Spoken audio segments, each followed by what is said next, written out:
ఓవర్ఫ్లోని create చేస్తున్నాం. లేదు నా రిజర్వాయర్ నిండగానే ఆపేసేసి అటు పక్కకి వెళ్ళడానికి ఏమన్నా ఆల్టర్నేటివ్ కెనాల్ సిస్టమ్ పెట్టావా? నీళ్ళు ఇప్పుడు ఫర్ ఎగ్జాంపుల్ చిన్న ఈజీగా అర్థమయ్యే భాషలో చెప్తానండి. కృష్ణానదిలో నుంచి నీళ్ళకి బందర్ రోడ్డు, బందర్ కాలువ, ఏలూరు కాలువ, రైవస్ కాలువ అని ఉన్నాయి కదా. ఈ కాలువలో నీళ్లు పోసిన తర్వాత ఇక వెనక్కి రావు, అంతే కదా. అవి అలా ముందుకెళ్ళిపోతాయి. బందర్కి వెళ్తాయి కొన్ని నీళ్లు, ఏలూరుకి వెళ్తాయి, రైవస్ కెనాల్ అంటే ఆ ముందుకు పోతాయి.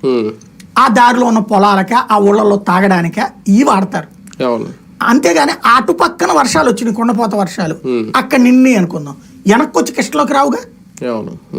ఇప్పుడు ఇది ఎట్లా పెడుతున్నారు మరి? కాలం అంటే ముందుకు వెళ్తది కానీ వెనక్కి రాదు. మరి ఇప్పుడు వీళ్ళు ఇటు పక్కకు పెట్టి ఇటు నుంచి ఇంకో కాలువ కట్టి ఈ రిజర్వాయర్ నుంచి, అంటే అప్పుడు ఎట్లా రావాలి సరిగ్గా చెప్పాలంటే, వాగులో నుంచి వాటర్ వచ్చి ఒక కాలువలోకి వచ్చి ఆ కాలువలో నుండి ఈ రిజర్వాయర్లోకి నింపుకుంటూ వెళ్ళి ఇటు నుంచి మళ్ళీ చుట్టూ తిరిగి ఆ కృష్ణానది దగ్గరికి తీసుకెళ్ళాలి. అసలు అది తలాతోక లేని వ్యవహారం కదా, తలాతోక లేని వ్యవహారం కదా అది. అంటే అక్కడ ఏదో సంథింగ్ జరుగుతోంది.